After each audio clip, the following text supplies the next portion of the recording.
kind of just, do I need to spend $115 on a comic book at this point? No. They had it not graded, a different vendor, and I haggled it down to like $35. Again, I said to myself after that, why don't you go support the guy who does the voice of Lion-O, Larry Kenney, a guy who, you've watched the show Thundercats for years, and he's giving you such entertainment. Why not give him the $30? You get a picture, you get an autograph. It was actually only $20, and you got a picture with him, you get an autograph, you get to talk to him. So I'd rather spend my money on that. I bought some really cool art prints. I bought a Goro one from Mortal Kombat. I bought a Jeffrey the Giraffe. Toys R Us. For everything, Jeffrey. Yeah, it was really, really well put together piece.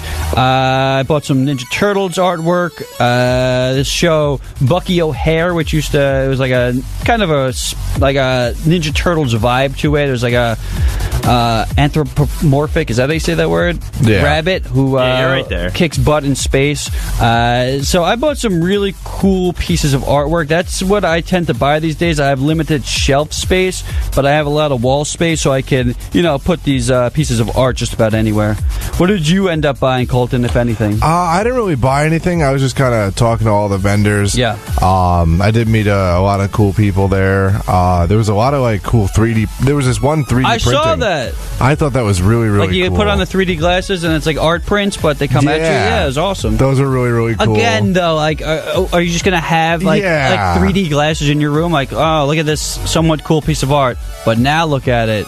Like, oh, do you always carry around 3D glasses? What if I did? Can you imagine? Hey, man, I wouldn't doubt it. If anybody would carry around 3D glasses, it'd be you, Colton. Probably. So you bought nothing. You went there and bought nothing. Yeah. Well, I went there for a little bit because I had to go into the city that day, which sucked. I wanted to go there and see everything. I wanted to go there and thank everybody for letting us promote it. But it was really cool. I got to go play some of the games at the Long Island exhibit. That's basically what I went there for, is just to go play the games and take pictures. Stuff you could do at your house. Well, yeah, but it's not the same. Yeah, I suppose it's not. What's stuff you could do at your house, jackass. I actually went there and we had tickets put on hold for us, right? Did we not? Yes, we did. So I went there and I said, my name should be under there. The radio station has tickets saved under for us. And then the lady was like, oh, I don't see your name there. Maybe you were supposed to get a vendor, lanyard. Did you guys have your names saved under there? I just said Nerdvana, and they're like, oh, got it. Boom. Really? Yep. Because the guy Seamus, who's an awesome guy. Yeah, Seamus killed it. He walked. Yeah, he's been awesome with us. He's our guy. Shout out to Seamus, you're awesome. Yeah, I was right there, and they were like, "Who are you?" And I said my name, and the woman was looking me up, and he just goes, "Yeah, I've seen this guy a couple of times. He's good. Just give him." He knew what's up. Seamus is awesome. Seamus is a cool guy. He was one of the guys in charge of the video game exhibit. So tell him to bring it back. Listen, I'm sure he would love to bring it back. I don't think it's his choice. Yeah, well, the Cradle knows that if they ever bring it back, we love that exhibit. We are huge fans of it. We did a live show from that exhibit. Yeah, it was awesome. You were there live talking to some people. Justin made a best friend there. Some crazy old guy. Yeah, that was good times. You still talk to that guy, right? Yeah. We actually exchanged letters. Play bingo every Wednesday. Yeah. Mm-hmm. Good time. And Naked Twister. So CradleCon, thumbs up, guys? Absolute thumbs up. I can't wait for it to come back and we year. have another one coming up soon. What's that? The Retro Gaming Yes, convention. that's in August. Yes. And actually, there's going to be a toy convention that they have every summer at Hofstra. That's going to be in July. I've got some, that's just specifically toys, so you're not going to see any celebrities there. It's just, if you want to get toys. Unless maybe they can get, what's his name? Todd McFarlane. I don't think he wants to go. We got, but he has a whole toy line. Of course he does. That guy we had on our show one time, Pulp Fiction. Quentin Tarantino? No, Quentin Pop Tarantino. Culture. Pop culture. Rob Bruce. Yeah. I don't know if he's going to be there. Samuel Jackson. That would be great if Samuel Jackson showed up. But they have, if you want retro toys, that's the convention to go to. So it's the Hofstra Toy Show. It's in mid-July. I was actually when you were talking about Mortal Kombat before. Yes, what was your segue going to be? I had actually been to Barcade yesterday. Where in Manhattan or Brooklyn? 24th Street. Nice. And they Which one is that? 24th Street. That's that one. Which one? What do you mean, which one? Manhattan or Manhattan. Okay. All right. They're all named numbers. Okay.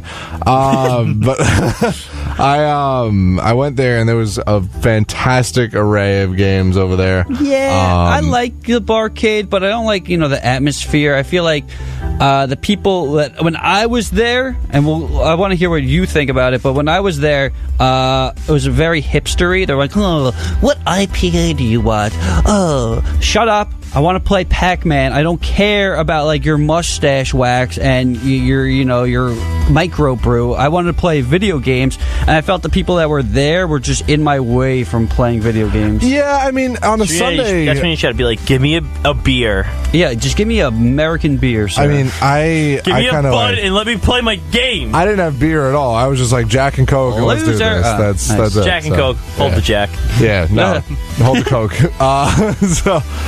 Coke. No, Jack and Coke with no Jack. Yeah. Duh. I played a bunch of these games. They're really, really well taken care of. Yeah.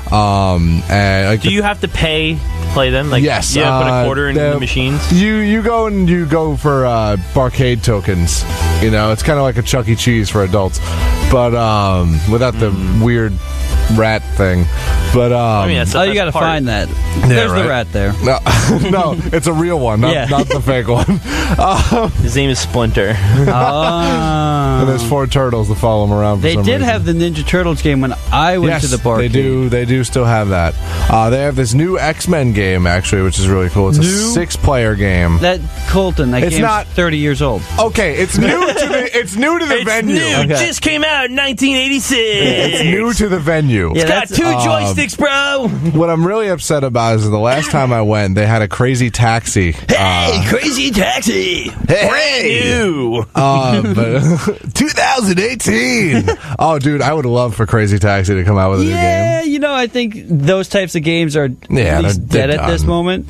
But which sucks. You know what's a good way to get those kind of games?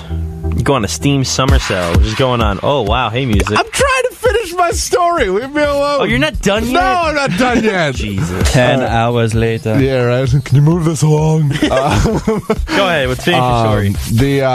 This place had the only working tapper machine that I've ever had. That's a fun game. They replaced the Crazy Taxi machine with a bunch of pinball machines. Really? Because they didn't. I don't remember them having pinball there. Yeah, or at least they never did at the Cradle of Aviation. They didn't have pinball. No. Pinball, it's hit or miss. I think some. Yeah. Joe, what is going on? These were 3 really good pinball machines.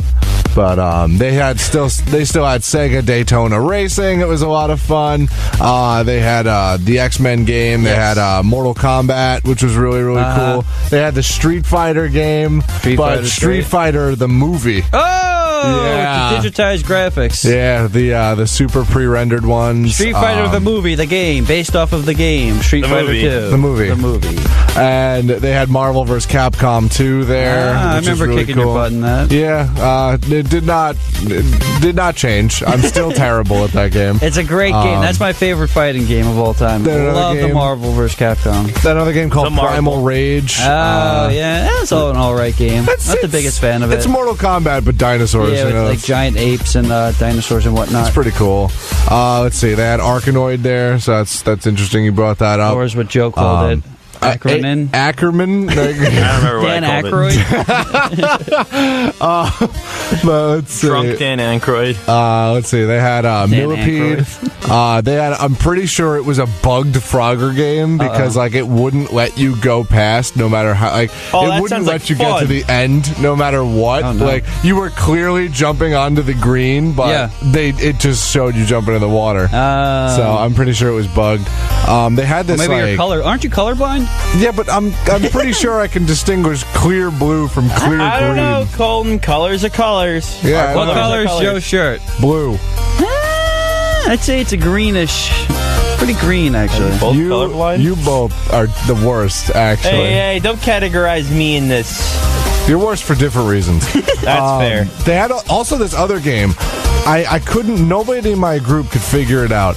It's called Hologram. It's called Mario. Oh yes. That's very visually awesome looking. Yeah. Are you I feel like you're a cowboy. Are you shooting something? You're a cowboy and you're traveling through time, something like that. It looks visually awesome. Especially, I don't know when the game was created, but that must have been mind-blowing graphics. But I don't know.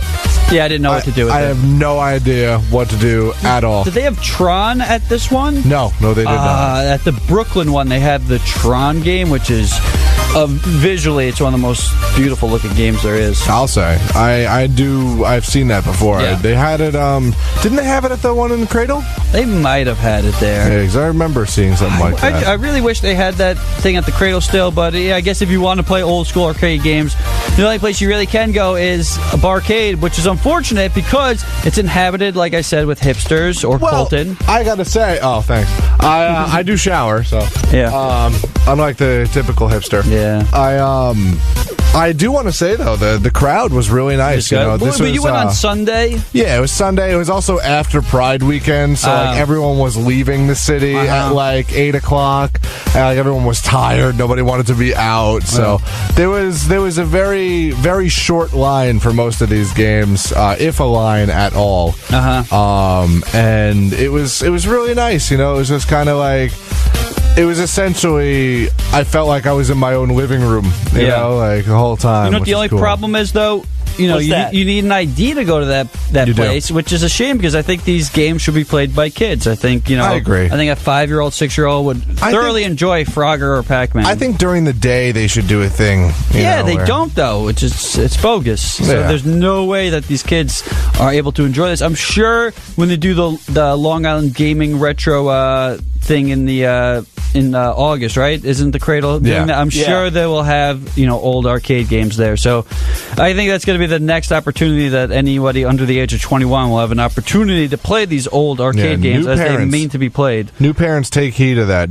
Raise your kids right. Raise your kids on the right games. Yeah. Not these fancy pants Rockstar Red Dead games, right? Yeah. Speaking of, that was weird. That was pretty good. By the way, you guys are listening to Nerdvana right here on the voice of Nassau Community College. Joe, could you be any more comfortable? No. Like that guy from Futurama with the grapes? No, yeah. The robot? Zombie, the chocolate icing. I would like more grapes, Colton. I apologize for nothing. Fetch us me the grapes. Let us cavorte like the Greeks of old. So, the big thing, speaking of Red Dead Redemption and Rockstar, Red Dead Redemption was a game originally only for consoles, only for the Xbox and PlayStation 4. And, if you ask a lot of people, you say they really missed out an opportunity to make probably the biggest boatload of cash ever if they would have just put it on PC. Why they did, they probably had an exclusivity contract or whatever it is, right? But Grand Theft Auto 5 came to PC eventually. It took like a year later, but it eventually came to PC.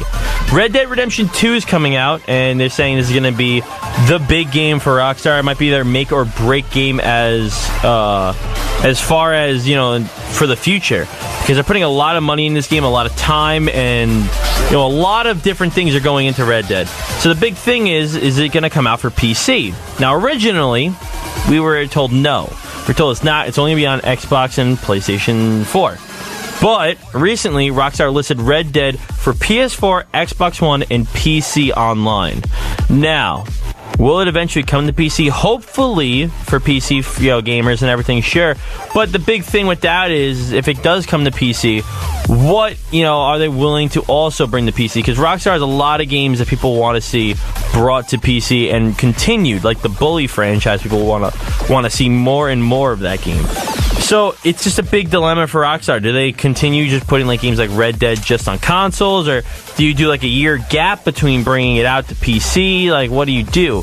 The big thing was that they put Grand Theft Auto 5 out for Xbox 360 and the PlayStation 3, and then a year later it came out on Xbox One, PS4, and PC. Mm-hmm. So that was the big thing with that. Now, you think they wait because Sony and Microsoft have both said they're working on their next consoles already. I believe Sony's is coming out next year, maybe holiday season 2019. Right. They're already slamming out a new PlayStation. Yes. Yeah, well, if you think about it, it's been a while. When did the PS4 come out? It's got to be 2014. That's like a 5-year run. That's I get standard. that, but where can you go from here? You know, like, what else is there to do? I don't know how much more realistic these graphics can get. I mean, unless they start looking like actual humans, which I don't think that will ever happen. They already do. I mean, you can always